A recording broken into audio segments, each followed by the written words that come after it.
기도하시겠습니다. 고마우신 하나님, 은혜 감사합니다. 하나님께서 귀하고 복된 거룩한 주일을 허락하시고 이 시간 이처럼 귀한 예배를 드릴 수 있도록 도우신 하나님 감사합니다. 사랑하는 귀한 자들이 마음을 다하고 뜻을 다해서 귀한 예물을 드렸사오니 드려진 예물에 하나님께서 복의 복을 더하시며 저희 삶의 필요를 따라서 넉넉히 채우시고 하늘의 보고를 열어사 저희 삶의 창고가 누르고 흔들어 넘치는 역사가 있게 하옵소서.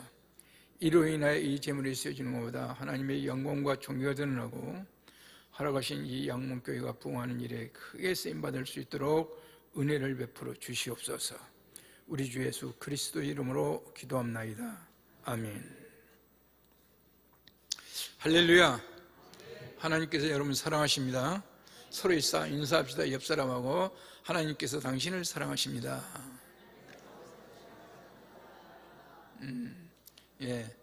옆으로만 하라니까 옆으로만 하군요. 앞뒤로도 하는 것이 좋습니다. 하나님께서 사랑하심이 아니면 우리 여기 와 있을 수가 없습니다. 제가 오는데 그 고속도로에 보니까 나도 운전을 저렇게 하겠지 하는 생각을 해보지만 멀쩡하게 가다가 사람 어렵게 만드는 운전을 하는 사람들이 있어요. 그래 그걸 보면서 나는 조심해야지 그러다 오는데 제 옆에 타고 오는 민간 경찰한테 제가 혼이 났습니다. 우리 집사람이 옆에 타고 오는데 그렇게 가면 되느냐, 앞에 사람 그런다고 그러놓고 당신도 그러면 되느냐 하고 이야기해서 아, 이게 남의 일이 아니고 바로 내 일이구나 그렇게 생각을 했어요.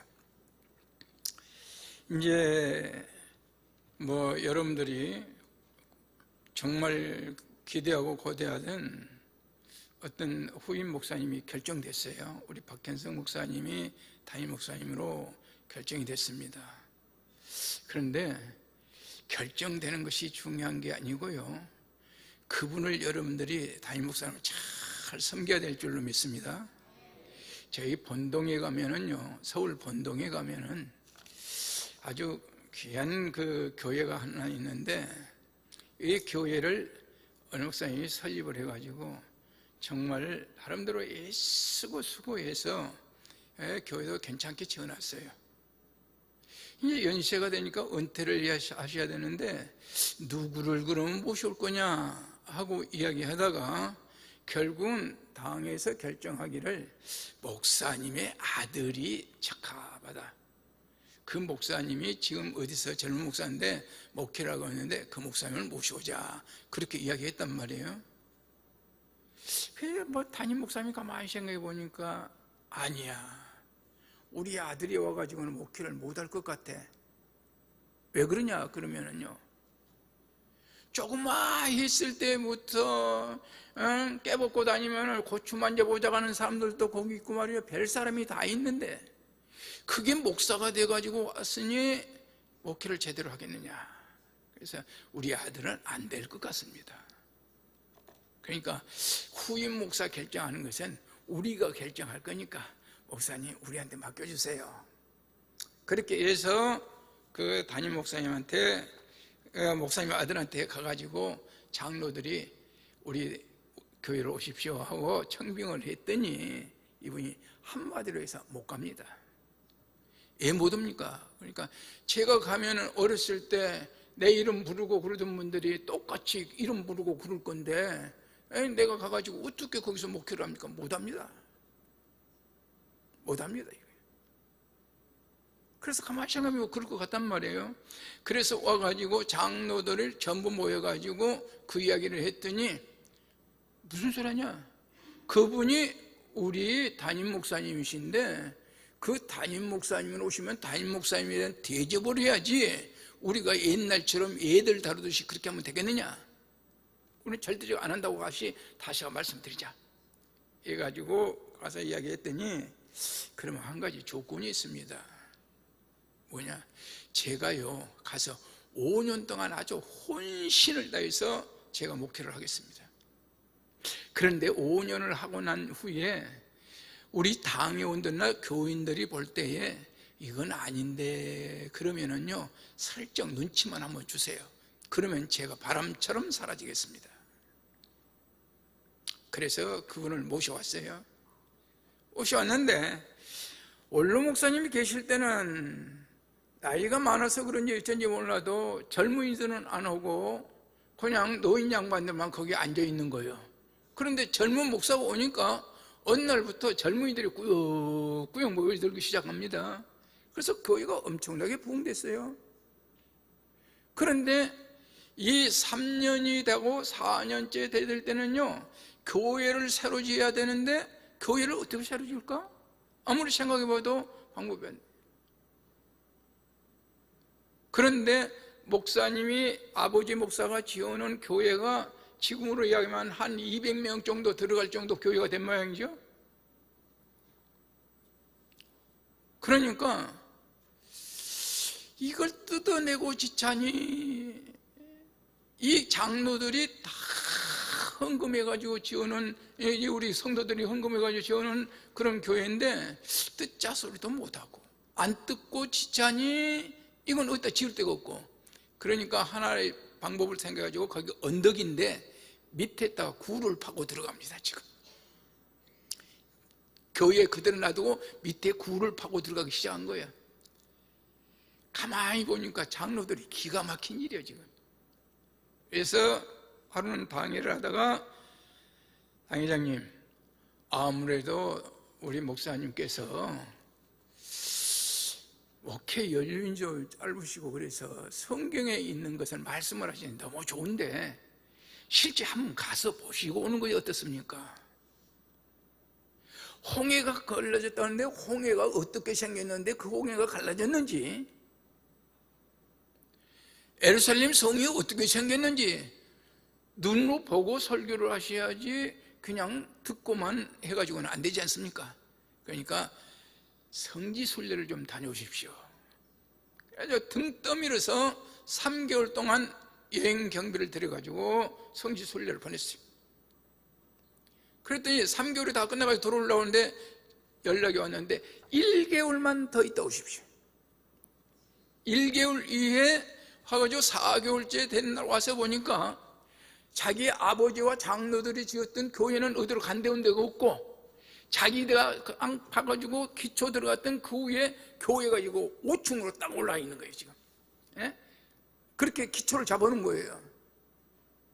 틀림없이 목사님이 계실 때에 이 성전을 뜯자고 하면 절대적 안 뜯을 것 같으니까 목사님을 성지순례 보내고, 그리고 목사님이 없는 사이에 장로들이 뜯어버린 거예요. 제가 무슨 이야기 하려고 그러냐 그러면은요, 박현성 목사님이 이 다음에 이제 우리 후임으로 오시는데 그분은 여기서 부목사를 하시던 분입니다. 그런데 그 목사님이 오셨을 때도 여러분 생각에 부목사로 생각해서는 안 된다 그런 이야기예요. 그분은 이제 여러분의 영적인 책임을 지고 있는 이 교회 지도자요, 또 어떻게 보면 신앙의 아버지 같은 그런 분입니다. 그렇게 섬겨야지 여러분들이 나이도 어리고 그 전에 우리 부목사였고, 특별히 우리 장로님들 조심하셔야 됩니다. 부목사 때 함부로 됐던 그런 목사가 아니라 이제는 우리 양문교회를 책임지고 있는 그런 지도자라는 걸 여러분 기억하셔야 돼요. 여러분들이 세운 것이 아니라 하나님께서 세우신 그런 지도자라는 것을 꼭 잊지 마십시오. 이제 대표적으로 우리 장로님들 들으라고 이야기한 것 같지만 다 들으란 이야기예요. 예? 이 아멘은요 어디서만 한 소리만 하는 게 아니라 다 해야 됩니다. 이게. 그래서 오시기 때까지 여러분들은 잘 정말 준비하는 마음으로 그를 모실 수 있는 기도를 좀 많이 해주셨으면 좋겠어요. 그래서 오늘 저는 오늘 본문 말씀을 어딜 할까 하다가 오늘 사도행전 3장 1절부터 10절에 있는 말씀을 준비했습니다. 예수님이 인정하시는 성도가 되어야 될 줄로 믿습니다. 그냥 내가 인정하는 성도가 아니라 누가 인정하는? 예수님이 인정하는, 우리 하나님이 인정하시는 성도가 되자, 그런 말이에요.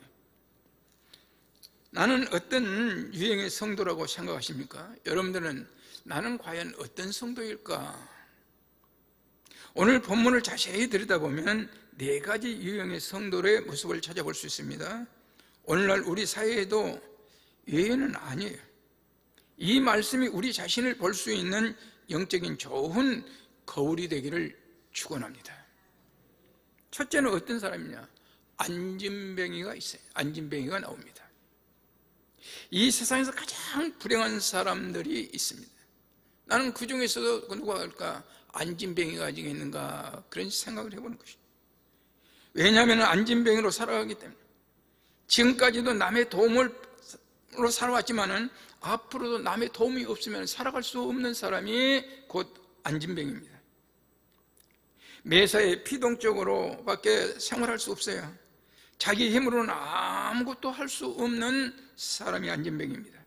이와 같이 우리의 주변에 영적인 안진뱅이들이 참으로 많습니다. 우리 주변에 영적인 안진뱅이들이 참 많다 그 말이에요. 나는 과연 어떤 사람이냐? 이와 같이 우리 주변에 영적인 안진뱅이가 많은데 찾아가서 모시고 나오지 않으면은 움직일 수 없는 그런 신앙인들이 있어요. 교회에 가십시다 해가지고 없고 얻으시 그를 모시고 와야 교회에 나오는 사람들이 있다고 말이에요. 그런가 하면은 자기 스스로 즐거운 마음으로 거룩한 이 반열에 참여할 수 없는 그런 사람, 이런 사람을 가리켜서 안진뱅이 신앙인이다 그렇게 이야기합니다. 두 번째는 어떤 사람을 쓰냐? 그들 친구들입니다. 그의 가족인지 친구들인지 모르겠습니다. 그의 친구들. 그를 언제나 성전 미문에 메어놓는 자들입니다. 어보다 낫든 들것에다 메고 왔든 간에 데려다 놓는 사람들이 있어요. 인간적으로 볼 때 이보다 더 귀한 분들이 없습니다. 오늘날 말하면 사회사업가입니다. 그들은 왜 성전 미문을 택했을까? 그나마 약자에게 관심이 많은 종교인들의 관심을 갖고 도움을 받기 위해서 그들을 성전 미문에 데려다 놓은 것이다 그렇게 생각을 합니다. 그러나 오늘날 사회가 사업가 형식의 신자가 되는데 이웃과 관계를 잘 해야 돼. 이왕에 하려면은요, 그를 왜 성전 미문에다 데려다 놓습니까? 이왕이면 성전 안에 업고 가면 어때요? 그를 성전에 업고 들어갔으면 좋았을 텐데 그는 얻어먹고 사는 방법으로 성전 미문에다가 데려다 놓은 그런 것에 불과한 것입니다. 그런 친구, 그런 이웃의 성도들이 되지 말자고 말이에요. 신앙생활을 잘 할 수 있도록 끝까지 그를 도와주고 끝까지 예수 안에서 살아갈 수 있는 그런 성도들을 만들어줘야 됩니다. 여기 보면 성전 이야기가 나오고 미문 이야기가 나오는데요, 이 성전은 이스라엘 사람 3번째 짓는 성전입니다. 하나는 솔로몬 성전이 있어요. 솔로몬 성전은 바벨론 나라를 뺏길 때 다 불타고 없어져 버렸습니다. 그 화려한 성전이 불타버렸어요. 바벨론에서 포로로 잡혀갔다가 이제 해방돼서 나오면서 자기 고향 땅으로 돌아올 때 스룹바벨에 의해서 만들어진 성전이 있는데 이 성전이 솔로몬 성전에 배우니까 얼마나 초라한지 그 노인들이 그걸 보고 울었다는 것이. 우리가 어렸을 때 솔로몬 왕이 지어놓은 성전이 그렇게 좋았는데 세상에 우리가 지어놓은 이 성전이 성전이냐 하면서 그 성전을 지어놓고도 그들이 울었다라고 성경은 말씀을 하고 있습니다. 그렇게 지내다가 이것마저 또 없어졌어요. 이스라엘 백성들이 어디로 가가지고 예배 드릴 데가 없습니다. 그때에 누가 이스라엘의 왕이었냐 그러면 헤롯이 왕이었습니다.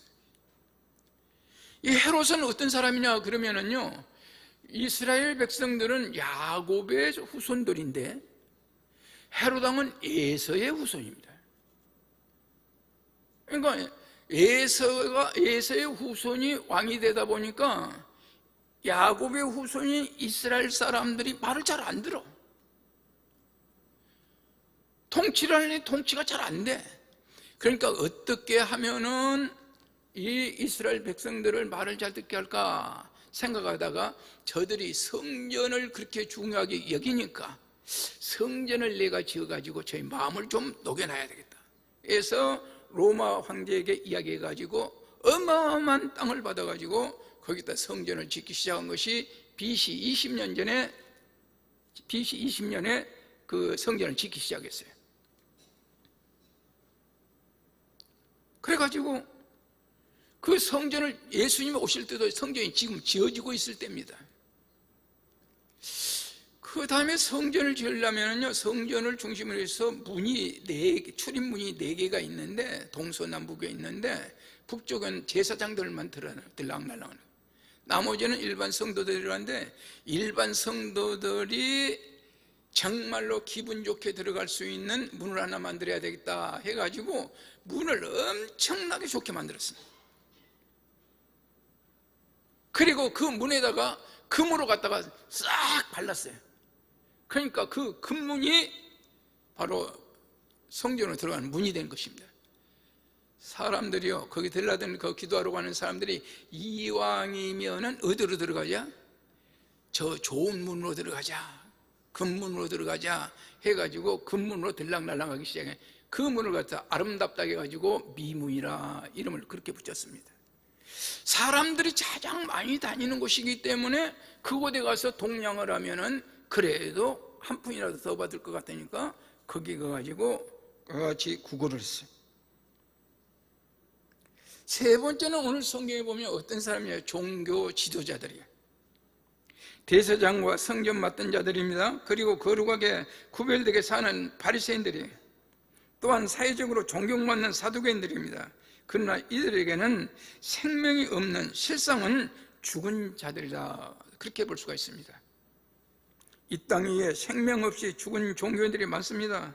예루살렘에서 사마리아도 내려갈 때, 예루살렘에서 사마리아로 내려갈 때에 강도 맞는 사람 있죠.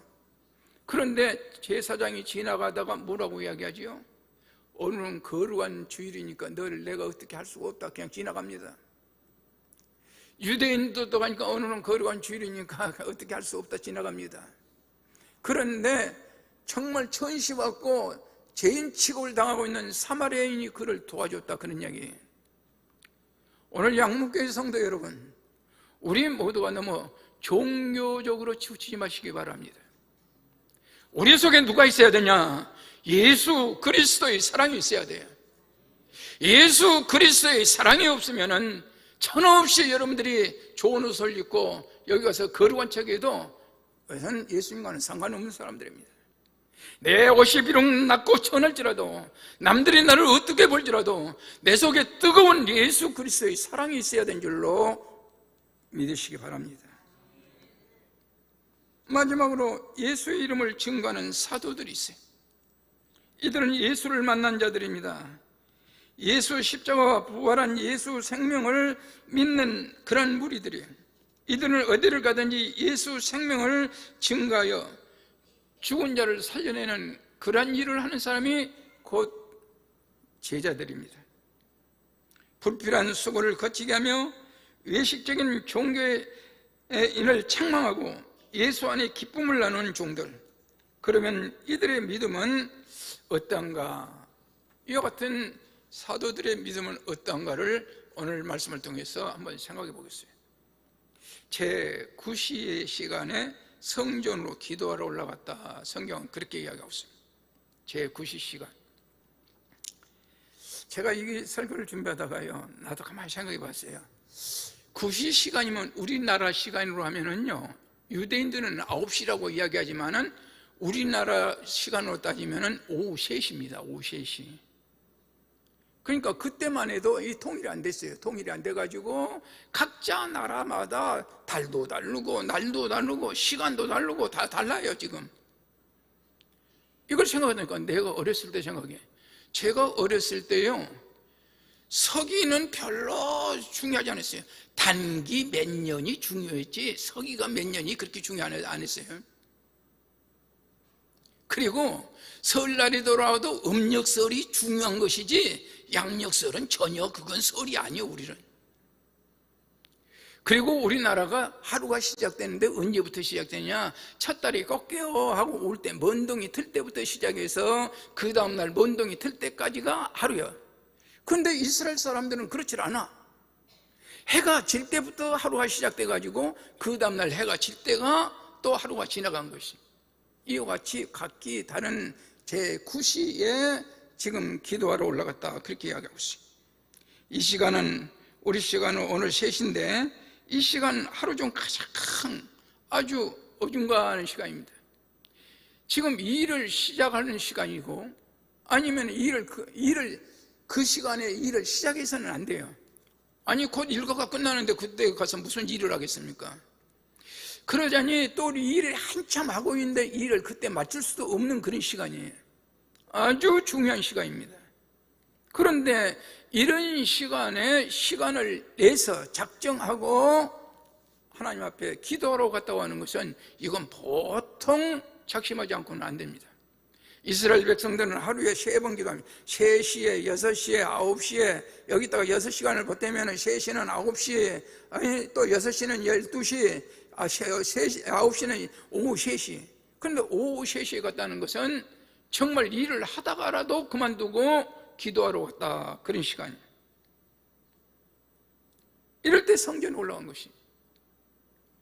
여기 있는 우리 모두도 이와 같이 기도 시간을 중요하게 여겨야 될 줄로 믿습니다.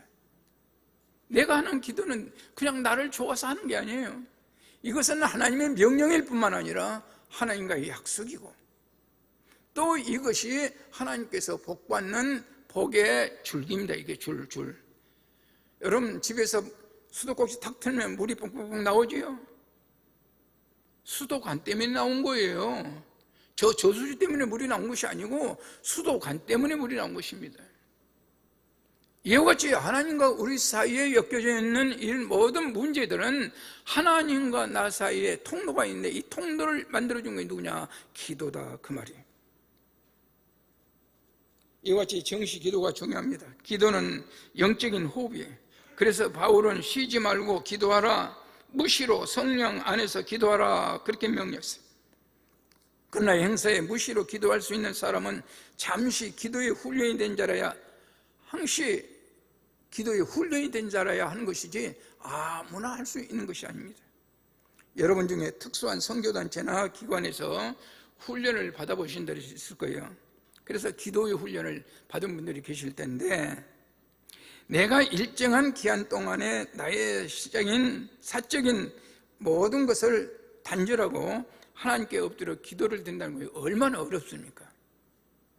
그런데 이것을 해야 된다는 것이, 그게 지금 베드로와 바울, 그 요한 사도가 이와 같이 하나님 앞에 작정하고 하나님의 음성을 듣고 하나님과 좋은 교제를 나누고 하나님께서 내게 주신 말씀을 듣기 위해서 이 시간 찾아가는 것, 이것이 곧 베드로로 끝나는 것이 아니라 오늘 여기에 있는 우리들의 모습이 되어야 될 줄로 믿습니다.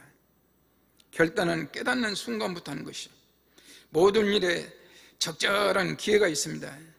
언젠가 가장 적기냐, 언제가 가장 적기냐, 깨닫는 시간이 곧 적기입니다. 오늘 이 말씀을 듣는 이 시간이 가장 적기다 그 말이에요. 이 다음에 해야지 끝납니다. 아니 보면은요, 다음에 해야지, 지금 때가 아니다 그렇게 생각하는 사람들, 지금까지 마귀의 수법에 속아넘어가는 방법이 꼭 그렇게 속아넘어갔습니다. 마귀는 지금도 우리에게 뭐라고 속삭이냐, 어린 자녀를 가지신 분에게는 자녀를 다 키운 다음에 열심히 하겠다, 교회 나가겠다. 또 운전을 못하는 분은 내가 운전 면허만 따면은 그때부터 나가겠다. 또 그런가 하면은 부모님이 계시는 분은, 노인 연로하신 부모님이 있어요. 우리 부모님이 돌아가시면 그때부터 열심히 하겠다.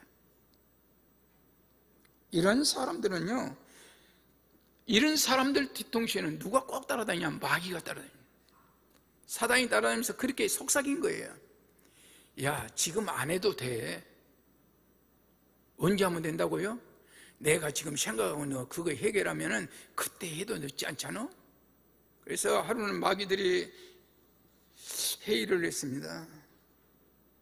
자, 너는 어떤 결과를 가져왔냐? 예, 제가 거셨더니 한 사람은 발락 넘어졌습니다. 그래서 완수했습니다. 2마귀, 3마귀, 4마귀 다 이야기하는데 마지막 한 마귀, 나는 아무리 해도 그거 넘어지지 않고 내 말을 듣지 않습니다.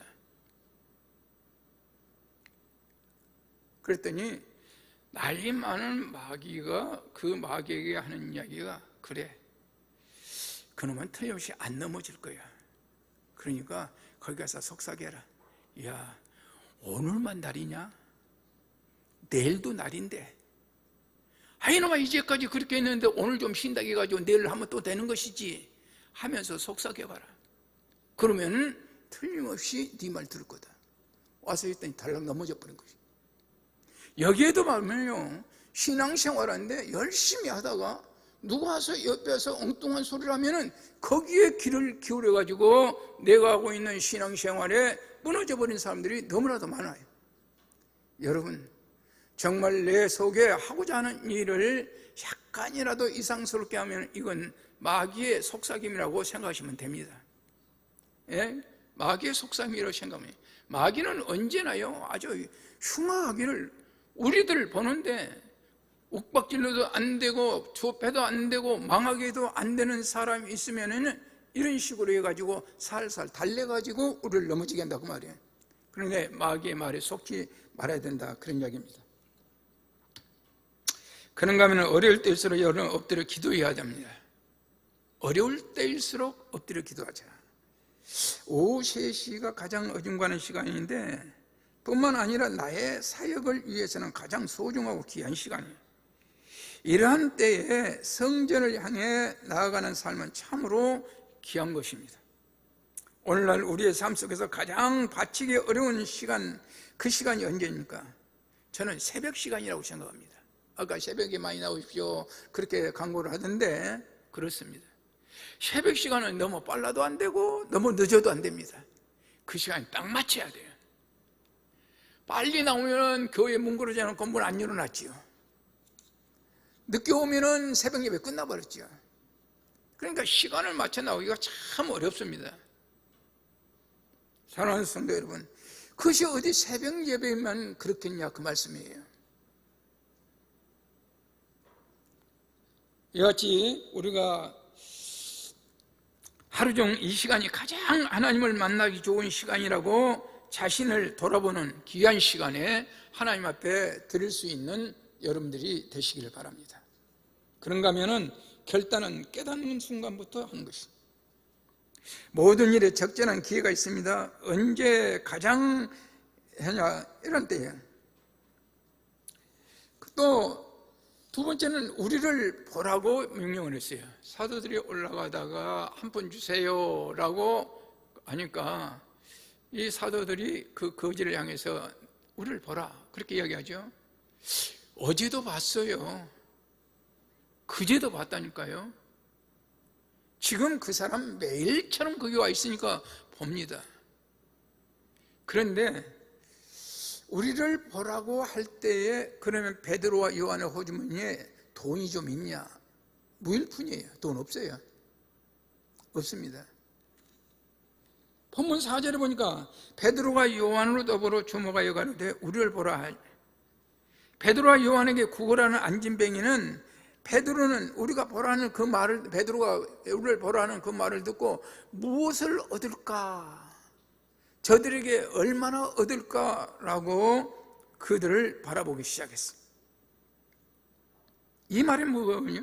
이 말은 우리는 돈은 가진 것이 없다만 베드로와 요한에게 돈 한 푼 없지만은 내가 너희에게 줄 수 있는 것이 이제 생겼다는 것이에요. 성령 충만하기 전에는 그런 걸 몰랐어요. 성령의 능력을 얻기 전에는 그런 걸 몰랐다니까요. 그런데 성령의 능력을 얻고 성령의 충만을 입어서 자기들을 거전히 형편없는 저 갈릴리 무식한 놈들이니 고기나 잡고 있느니 하고 떠들어내는 그들을 향해서 외치기 시작했어요. 그랬더니 그들이 그 외치는 말에 찔림을 받았다, 그렇게 이야기하고 있거든요.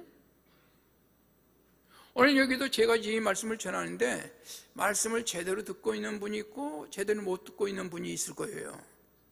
거기서 성령 충만한 120문도가 막 성령 충만해서 기도를 할 때에 헬라 쪽에서 오는 히브리 유대인들은요 다 자기 말로 자기들에게 선포하는 그 소리를 다 알아듣고 깜짝 놀란 거예요. 그런데 그 말을 알아들을 수 없는 히브리파 유대인들은요 저는 미친놈이니 세술에 취한 놈이니 뭐한 놈이니 하고 욕만 했단 말이에요. 거기다 대고 성령 충만한 베드로가 선포를 했더니 이 말씀이 뭐가 됐다고요? 창이 돼가지고, 이 말씀이 뭐가 돼가지고? 창이 돼가지고, 따라서 합시다. 창이 돼가지고, 말씀에 창이 돼가지고 그를 찔렀는데 어딜 찔러? 옆구를 찔른 것이 아니라 그의 마음을 확 찔러버린 거예요. 그랬더니 이제까지 이 철갑으로 두른 것 같은 이 가슴에 말씀의 창이 찔리고 구멍이 뚫리니까 그 속에 뭐가 들었냐? 하나님의 말씀이 들어오기 시작합니다. 이걸 무슨 역사라? 성령의 역사라, 그렇게 이야기합니다. 성령의 역사에 의해서 마음이 뚫리고 그 말씀을 듣다 보니까 그때부터 자기들이 하는 일이 얼마나 잘못된 걸 깨닫게 되는 거예요. 그래서 형제여, 우리가 어찌하면 구원을 받을 수 있겠냐, 이럴 때는 도대체 우리가 어떻게 해야 되느냐 라고 외칠 때 다른 것 없다. 성령에 충만해야 되고, 두 번째는 너희 죄를 회개해야 되고, 그리고 너희 죄 사함을 받고, 그리고 예수를 믿으면 된다. 할렐루야. 이거 거꾸로 기록이 됐는데 이것을 해석하면 그런 거예요. 죽은 송장 보고 저리 가라가면 갈 수 있습니까? 죽은 송장 보고 이쪽으로 좀 누우라 저쪽으로 누우라면 할 수 있냐 그 말이에요. 영적으로 죽은 우리들은요 절대적으로 그렇게 움직일 수가 없습니다. 그러니 영적인 죽은 우리들이 살아나려면 어떻게 했느냐? 성령의 역사가 우리에게 임해야 돼. 성령이 먼저 임해야 돼요. 그리고 성령이 임해서 마음을 뒤집어 놓으면은 그때는 내가 어떤 사람인가를 깨닫게 됩니다. 성령이 우리에게 마음을 뒤집어 놓으면 그때 내가 죄인한 걸 알게 되는 것이에요. 그래서 그때부터 눈에서 눈물이 나오고 입에서는 말이죠 계급품을 품으면서라도 내가 죄인입니다 회개하고 용서해달라고 용서를 구하는 것입니다. 그때 하나님의 역사가 일어난 것입니다. 그래서 3,000명이 회개하고 돌아왔다. 그 다음에 보니까 5,000명이 회개하고 돌아왔다. 네, 그렇습니다. 그런 능력을 받은 베드로와 요한이 한 푼 달라고 하는 그를 향해서 나를 봐라, 우리를 보라고 지금 외친 것입니다. 그래서 그들이 베드로와 요한을 주목했어요. 그때가 바로 세상 말로 베드로와 요한이 스타가 되는 순간입니다. 스타가 되는 순간이에요. 이제까지는 별 볼 일 없는 사람이었지만은 이제 스타가 되는 사람. 만약에 그때 베드로가요, 야, 내가 하나님께서 예비하신 메시아다라고 그랬어도 전부 그 말 믿고 거기 엎드렸을 거예요. 왜? 태어난 지 40년이 됐는데도 불구하고 한 번도 걸어보지 못하고 일어나보지 못한 그 사람의 말씀 한마디 일어났는데 이 놀라운 기적을 보고 거기에 놀라지 않을 사람이 어디 있겠어요? 그럴 때 베드로가 그 물을 향해서 뭐라고 말했습니까? 그가 유명한 말을 했어요. 우리 개인의 권능과 경건으로 이 사람을 걷게 한 것처럼 왜 우리를 주목하느냐? 우리는 아무것도 아니라는 거예요. 저 안진뱅이가 일어난 것이 우리 때문에 일어난 거야, 아니라는 거예요. 저 안진뱅이가 일어난 거예요. 누구 때문에 일어났냐? 나사렛 예수, 너희들이 그렇게 멸시하고 조롱하고 천대했던 나사렛 예수, 하나님이 모시는 하나님의 아들이 저를 걷게 했다, 그런 이야기입니다. 저는요 오늘 이 말씀이 우리 양목교회 성도들 마음속에 이와 같이 찔림을 받고 이런 역사가 일어나기를 예수 그리스도의 이름으로 축원합니다. 일어나야 돼요. 깨어져야 됩니다. 일어나고 깨어지려면 어떻게 한다고? 마음에 찔림을 받아야 된다, 그런 이야기예요. 거기 있는 제사장이나 서기관들이나 바리새인들이나 사두개인들이 얼마나 똑똑하고 얼마나 똑똑한 사람입니까? 아마 여기 계신 분들이 똑똑하다 한다 할지라도 그 제사장이나 서기관들이나 바리새인이나 사두개인보다 더 똑똑한 분들은 없을 거예요.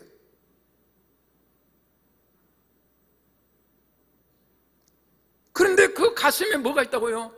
마음을 두르고 있는 이 철갑 같은 악한 것들이 뚫리고 있어가지고 그는 사람을 볼 줄도 모르고 들을 줄도 모르고 말할 줄도 모르는 그런 사람들이 된 거예요. 영적인 바보들이야. 그런데 세상적으로는 얼마나 똑똑하고 잘난 사람인지 모릅니다. 그런 그들을 향해서 성령께서 말씀으로 그의 심령을 찔렀더니 그들이 회개하고 형제 우리가 어찌할꼬 어찌할 것이냐.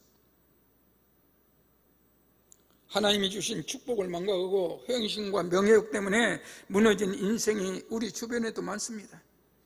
지난 93년 동안의 대선 치를 때에 돈 많고 제일 부자인 정주영 씨가 대통령에 출마했습니다. 출마하기 전에 그는 참 우리나라에 성공하는 기업가로서 존경받았지요. 그런데 그분은 결국 돈만 쓰고 거기서 대통령은커녕 그 가지고 있던 명예마저 다 잃어버렸습니다. 그래도 다행스러운 것이 그분이요, 자기 자리로 돌아갔다는 것이. 또 한 분을 대표적으로 얘기하면 김동길 교수입니다.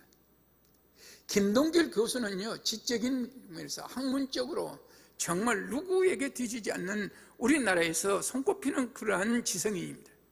이분이 또 대통령에 나왔어요. 그러다가 결국은 그는요, 사람들 속에서 잊혀져가는 이름이 되어버렸습니다. 여러분, 사람들에게서 잊혀지지 말고, 잊혀지는 것은 두렵지 않습니다만 하나님께서 잊혀지는 사람이 돼서는 안 됩니다. 하나님은 여러분을 지금 지켜보고 계셔요. 하나님은 여러분들을 사랑하고 계십니다. 하나님은 여러분들을 향해서 내 자녀라고 이야기하고 있고 내 백성이라고 이야기하고 있고 내가 너희들한테 내 일을 맡기고 싶다는 하나님의 일꾼으로 쓰시기를 원한다, 그 말이에요. 그러므로 세상적인 문제 때문에 아니면 내 고집스러운 문제 때문에 하나님의 뜻을 저버리는 우리가 돼서는 안 됩니다. 사랑하는 성도 여러분, 하나님의 영광을 가르치지 맙시다. 조금 자기 이름이 알려졌다고, 살게 변해졌다고 그것 때문에 하나님과 등지지 말라, 그 말이에요. 아내가 주는 선물에 마음에 감사하며 더욱 남편을 가까이 하고 사랑하듯이 하나님이 내게 주신 복에 우리들은 감사하면서 더욱 가까이, 하나님 앞에 더 가까이, 하나님 앞에 더 가까이 나아가시기를 바랍니다. 저는 언젠가도 이야기했을는지 모르지만요, 나는 이제까지 살아오면서 이제 내일 모레가 곧 80입니다. 이제 80인데 제가 초등학교 때에 6.25 끝나고 나서 초등학교 때에 아침이 됐는데 우리 어머니가 이야기합니다. 온춘아, 어찌하면 좋냐? 왜요? 그랬더니 엄마가 늦잠을 자가지고 아침을 못했네. 엄마 괜찮아? 나 갔다 올게. 달랑달랑 뛰어가는데 우리 집 나서니까 우리 집 앞에 조그만 또 그 골목길에 집 한 채가 있는데 거기에 할머니 뻘 되는 분이 딱 나오더니 온춘아 이리 와봐. 갔더니 부엌으로 데리고 가가지고 당신이 드실 밥을 나에게 줍니다. 우리 집이 쌀이 떨어져가지고 밥을 못하는 것을 그분이 아신 거예요. 저도 알았어요. 그러나 엄마한테 그렇다고 이야기할 수 없어서 저도 나오는데 그분이 데려가서 당신이 드셔야 될 밥을 저에게 주셨어요. 저는 그 밥을 먹으면서 얼마나 울었는지 모릅니다.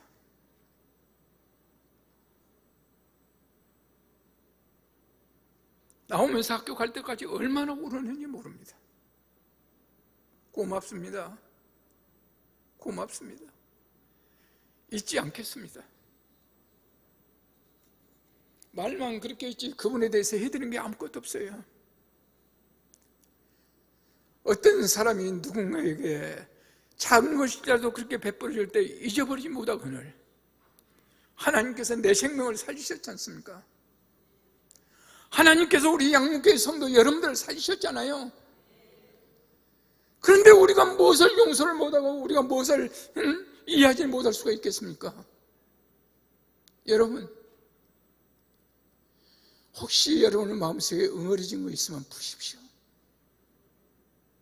용서하지 못한 거 있으면 용서하십시오. 이해가 안 되면 내가 멍청해서 못한 것이지 하고 그렇게 생각하십시오.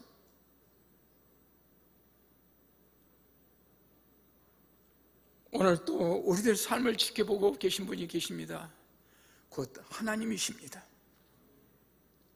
마지막으로 유쾌하게 되는 날입니다. 본문 19절을 읽어보면 이렇습니다. 그러므로 너희가 회개하고 돌이켜 너희 죄 없이 함을 받으라. 이같이 하면 유쾌하게 되는 날이 주 앞으로부터 이를 것이라 하고 있어요. 다 같이 한번 읽어볼까요? 시작.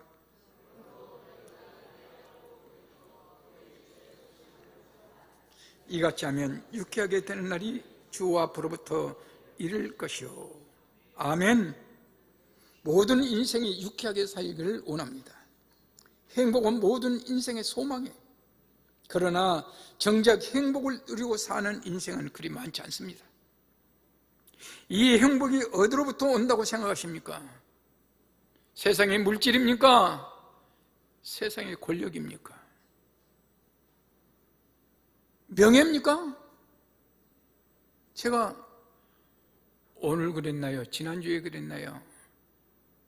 요즘에 교회 가면은요, 목사를 아주 우습게 보는 사람들이 있습니다. 아주 우습게 보는 사람들이 있어요. 그래서 제가 웃으면서 그랬어요.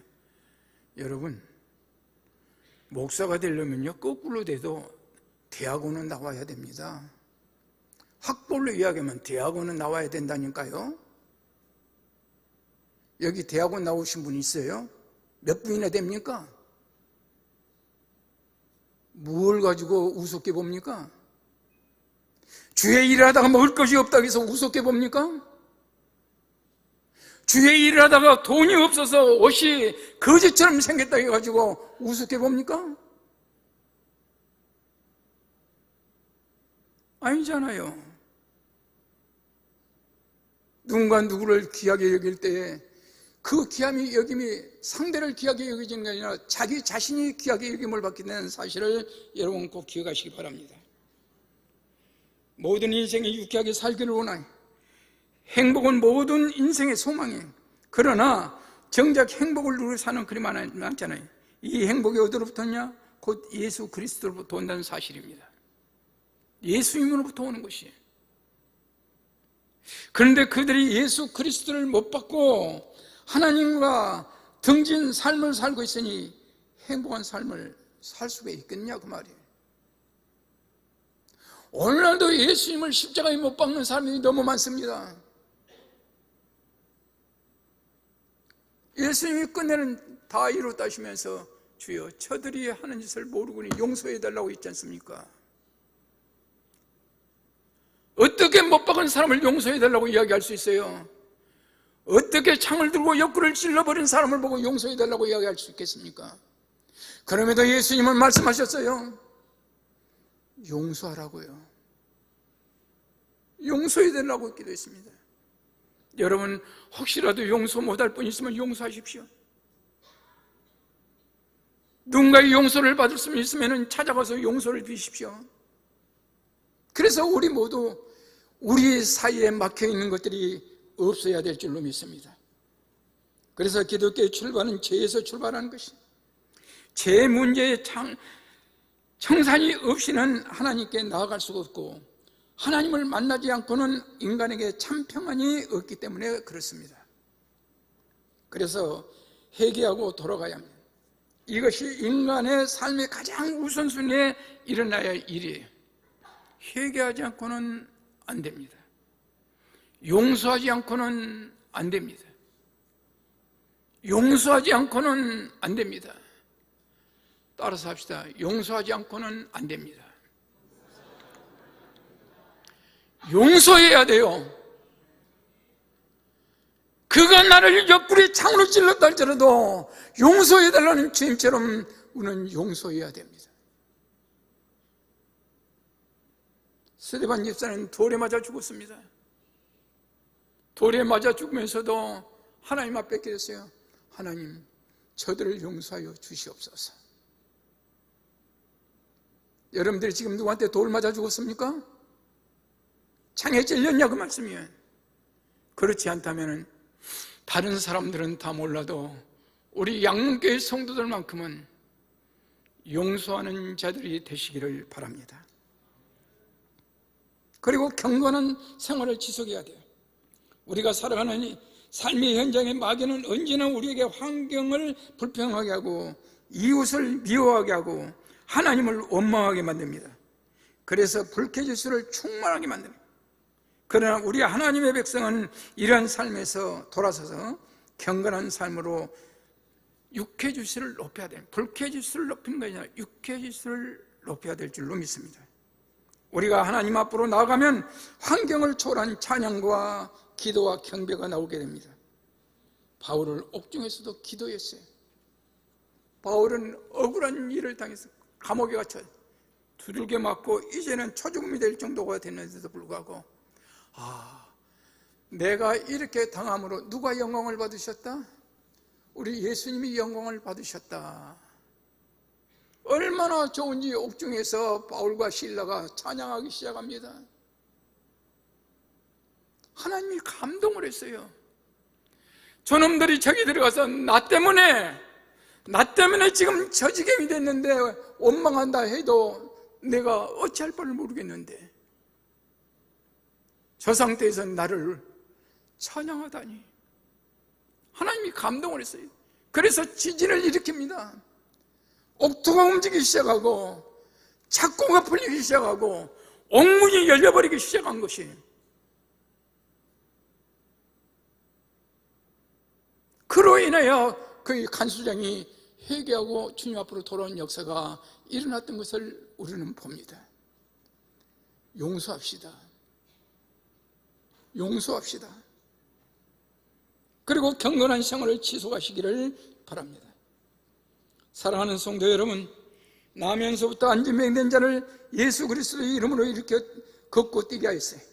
그토록 벗어버리고 싶었던 안진병의 삶을 벗어버렸습니다. 이제는 성전 비문의 거지가 아니에요. 이와 같이 우리 성도들도 성전 비문에서 구경하는 거지 안진뱅이가 아니요, 이제는 걷고 뛰고 있는 사람처럼 우리들도 신앙 안에서 걷고 뛰는 자들이 되어야 될 줄로 믿습니다. 우리가 안진뱅이가 돼서는 안 된다 그 말이에요. 신앙의 안진뱅이가 돼서는 안 됩니다. 이제는 달라집시다. 이제는 달라집시다. 이처럼 우리들도 주 안에서 참된 기쁨과 감사함으로 진실한 마음으로 걷고 뛰고 기쁘고 즐거운 마음으로 성전을 향하는 자들이 되어야 될 줄로 믿습니다. 요즘 여러분들이 성전 나올 때 마음이 편하십니까? 제가 아까 오면서 봤습니다. 이래가지고는 누구라도 이 성전에 기쁜 마음으로 들어올 사람이 없습니다. 왜요? 이 성전이 하나님의 성전, 우리 주님의 몸된 제단인데 무엇 때문에 누구 때문에 이 성전을 들어오는데 불편하고 불안한 마음을 가집니까? 그럴 만한 자격이 있습니까? 여러분 중에 그럴 만한 자격이 있느냐 그 말씀이에요. 없다면 내려놓으세요. 자기 자신을 내려놓으십시오. 낮추면 됩니다. 낮추면 되는 거예요. 낮추기만 하면은 여러분들은 높아질 수 있습니다. 그런 여러분이 되시기를 예수 그리스도 이름으로 축원합니다. 고마우신 하나님, 은혜 감사합니다. 오늘 주시는 말씀을 통해서 우리가 깨달아지는 역사가 있게 하옵소서. 참으로 안타깝습니다. 하나님께서 도와주셔야만 됩니다. 누가 잘했고 누가 잘못했고도 아무도 없습니다. 모두가 용서하는 귀한 시간들이 되길 바랍니다. 고소요 치유할 수 있도록 도와주시옵소서. 미움이요 없어지게 하여 주시옵소서. 소리 지르는 것이요 없어지게 하여 주시옵소서. 너니 나니 하는 그것이 없어지게 하시고 우리가 되게 하옵소서. 우리 주 예수 그리스도 이름으로 기도합나이다. 아멘.